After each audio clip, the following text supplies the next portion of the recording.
कार्तिक मास की ठंडी संध्या थी। अमावस्या आने में 2 ही दिन शेष थे। गांव की गलियां दीपों की रोशनी में नहा रही थी और हर घर से घी के दिए की सुगंध उठ रही थी। इसी शुभ संध्या को लोग धनतेरस कहते हैं। वो दिन जब स्वास्थ्य, समृद्धि और धन के देवताओं धनवंतरी, कुबेर और माता लक्ष्मी की आराधना की जाती है।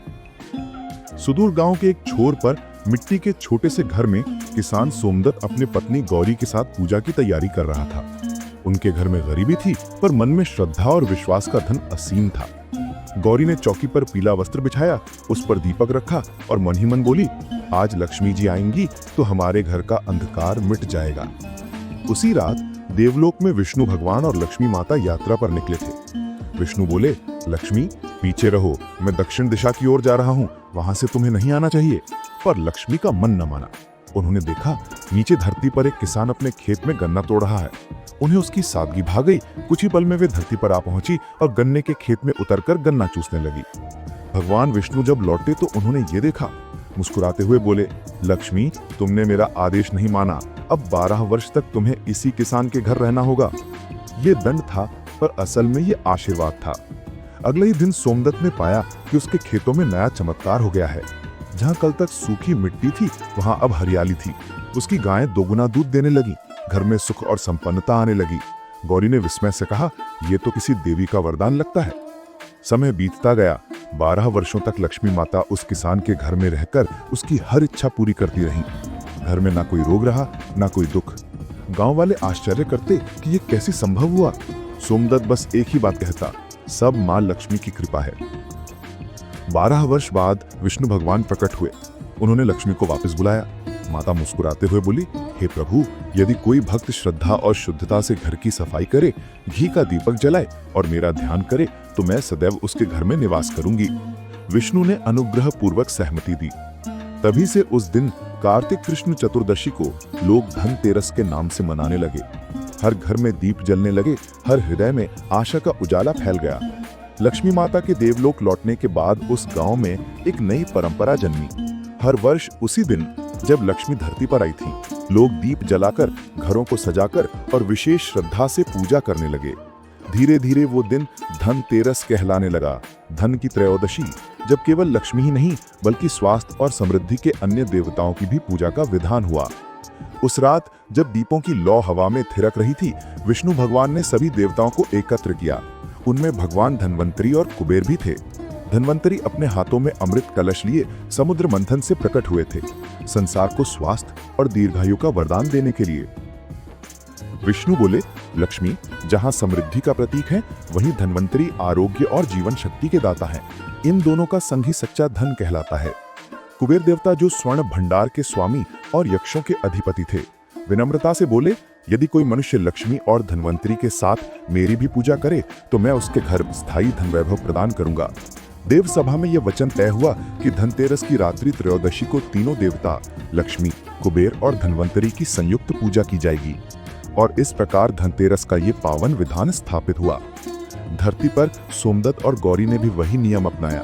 उन्होंने अपने मिट्टी के घर के ईशान कोण में छोटा सा चौक बनाया, लाल कपड़ा बिछाया और उस पर लक्ष्मी, कुबेर और धनवंतरी की मूर्तियां प्रतिष्ठित की। गौरी ने गंगा जल से छिड़काव किया, दीपक जलाया और मंत्र उच्चारित किए।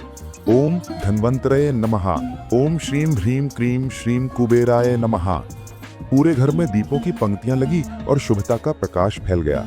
पूजा के बाद सोमदत्त ने कहा, अब समझ आया, सच्चा धन सिर्फ स्वर्ण या रजत में नहीं है, ये स्वास्थ्य, संतोष और ईश्वर की कृपा में है। आकाश में उस रात ऐसा लगा जैसे तारों की ज्योति स्वयं प्रसन्न हो उठी हो। देवताओं के आशीष से वो छोटा सा गांव प्रकाश, आरोग्य और समृद्धि का केंद्र बन गया। भोर की पहली किरण जैसे ही क्षितिज पर फैली, सोमदत्त और गौरी ने देखा कि उनकी चौखट पर दीपक अब भी टिमटिमा रहे थे, मानो आसमान के तारे धरती पर उतर आए हों। ये वही रात थी जो अब दिवाली के 5 दिव्य दिनों की शुरुआत बन चुकी थी और धनतेरस उसका प्रथम दिन था। उस सुबह गांव के पुजारी ने घोषणा की, आज से दीपोत्सव का आरंभ होता है। आज धनतेरस, कल नरक चतुर्दशी, फिर लक्ष्मी पूजन की अमावस्या, उसके बाद गोवर्धन पूजन और फिर भाई दूज। 5 दिनों का ये प्रकाश पर्व हर युग में शुभता और धर्म की श्रेष्ठता का प्रतीक रहेगा। सोमदत्त के मन में अब भी पिछले दिन की पूजा की माधुरी झलक रही थी। उन्होंने गौरी से कहा, कल हमने धनवंतरी का कलश जलाया, कुबेर का ध्यान किया और लक्ष्मी की पूजा की। पर आज से जो नई सुबह शुरू हुई है वो मानव जीवन में प्रकाश की स्थायी गूंज बन जाएगी। देवताओं की सभा में भी ये पर्व विशेष घोषित हुआ।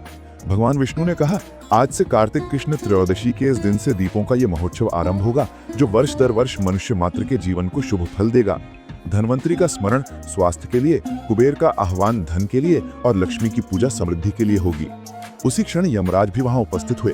उन्होंने कहा, यदि मनुष्य इस रात दक्षिण दिशा में एक दीपक मेरे नाम से जलाए तो उसकी अकाल मृत्यु नहीं होगी। तभी से यम दीप दान की परंपरा आरंभ हुई। धरती पर उस रात सूरज ढलते ही सप्त दीपक प्रज्वलित हुए, एक तुलसी के पास, एक कूड़ेदान के निकट, एक घर की छत पर, एक पूजा स्थल पर और एक घर के मुख्य द्वार पर। सब और आलोक की लहर दौड़ पड़ी। गौरी ने मुस्कुराकर कहा, आज केवल हमारा घर नहीं, पूरा गांव जगमगा रहा है। और इस तरह धनतेरस से आरंभ हुआ दीपों का उत्सव, जो युगों युगों से अंधकार पर प्रकाश की विजय का प्रतीक बना हुआ है। जब हर दीप में भगवान धनवंतरी का अमृत, कुबेर का वैभव और लक्ष्मी की कृपा बसती है। धनतेरस के बाद दिवाली की अमावस्या की रात आती है, जो मां लक्ष्मी की विशेष पूजा के लिए अत्यंत शुभ मानी जाती है। इस रात घर में साफ सफाई होती है, दरवाजों और द्वारों को फूल, फलों व रंगोली से सजाया जाता है और लाल कपड़े से पूजा स्थल सजाया जाता है। सबसे पहले गंगा जल से लक्ष्मी और गणेश जी की प्रतिमा का शुद्धिकरण किया जाता है। फिर उन्हें तिलक, अक्षत, पुष्प, गुलाब, कमल के फूल, इत्र, रोली, सुपारी, फल आदि अर्पित किए जाते हैं। पूजन के दौरान मंत्रों का उच्चारण किया जाता है, जिसमें मां लक्ष्मी के 16 श्रृंगारों अर्थात षोडशोपचार पूजन का विशेष विधान है, जिसमें उन्हें वस्त्र, आभूषण, पूजा सामग्री अर्पित की जाती है। पूजा के बाद दीपक जलाए जाते हैं, जिनका प्रकाश मानवीय जीवन में समृद्धि और सुख शांति का प्रतीक माना जाता है। साथ ही प्रदोष काल को पूजा का शुभ समय माना जाता है, जब मां लक्ष्मी की कृपा स्थायी रूप से घर में होती है। उल्लेखनीय है कि यमराज की भी पूजा की जाती है, जहां यमदीप जलाकर अकाल मृत्यु से मुक्ति की कामना की जाती है। इस दिवाली पूजा की विधि से घर में धन, वैभव एवं स्वास्थ्य की प्राप्ति होती है। अनुसंधान अनुसार ये पूजा विधि धार्मिक ग्रंथों तथा पारंपरिक परंपराओं पर आधारित है, जो भारतीय संस्कृति में अत्यंत महत्वपूर्ण है। इस प्रकार धनतेरस से प्रारंभ होकर दिवाली की अमावस्या पर माता लक्ष्मी की पूजा के पश्चात मानव जीवन में संपूर्ण खुशहाली, स्वास्थ्य और समृद्धि का वास होता है, जो अंधकार से प्रकाश की ओर एक आध्यात्मिक एवं सांस्कृतिक यात्रा है। जब लक्ष्मी माता को 12 वर्ष के बाद लेने विष्णु जी आए, तो किसान और उसकी पत्नी ने दया की विनती करते हुए उनसे माता लक्ष्मी को अपने घर में रहने देने की अनुमति मांगी। विष्णु जी ने कहा कि लक्ष्मी माता चंचल हैं और कहीं स्थिर नहीं रहती, इसलिए वे अदृश्य रूप में ही किसान के घर में निवास करेंगी। माता लक्ष्मी ने किसान को एक उपाय बताया। उन्होंने कहा कि धनतेरस के दिन घर की सफाई करो, द्वारों पर रंगोली बनाओ, चौकी पर लाल या पीला वस्त्र बिछाओ और घी के दीपक जलाओ। साथ ही लक्ष्मी, कुबेर और धनवंतरी की मूर्तियों की स्थापना कर विधि पूर्वक पूजा करो। एक तांबे के कलश में कुछ पैसे रखकर उसे पूजा स्थल पर स्थापित किया जाए, ताकि वे उसमें निवास कर सकें। माता लक्ष्मी ने यह भी कहा कि पूजा के समय वे दिखाई नहीं देंगी, पर जो भी भक्त उनकी पूजा श्रद्धा व पूर्ण मन से करें, वे वर्ष भर उनके घर में निवास करेंगी और धन, वैभव, स्वास्थ्य तथा सुख शांति का आशीर्वाद देंगी। धनतेरस के दिन यमराज की पूजा और यमदीप दान की भी परंपरा प्रचलित है, जिससे भक्त अकाल मृत्यु से बचते हैं। राजा हेमराज की पुत्र की कथा भी इससे जुड़ी है, जिसमें उनका बेटा यमराज की पूजा और ब्रह्मचर्य व्रत के बल पर अकाल मृत्यु से बचा था। इस प्रकार धनतेरस की ये कथा धार्मिक, आध्यात्मिक और सांस्कृतिक दृष्टि से गहन है, जो हमें आशीर्वाद, विश्वास और सत्कर्म की महत्ता समझाती है। ये कथा केवल पूजा विधि ही नहीं, जीवन को समृद्ध बनाने वाले मूल्यों का भी संदेश देती है।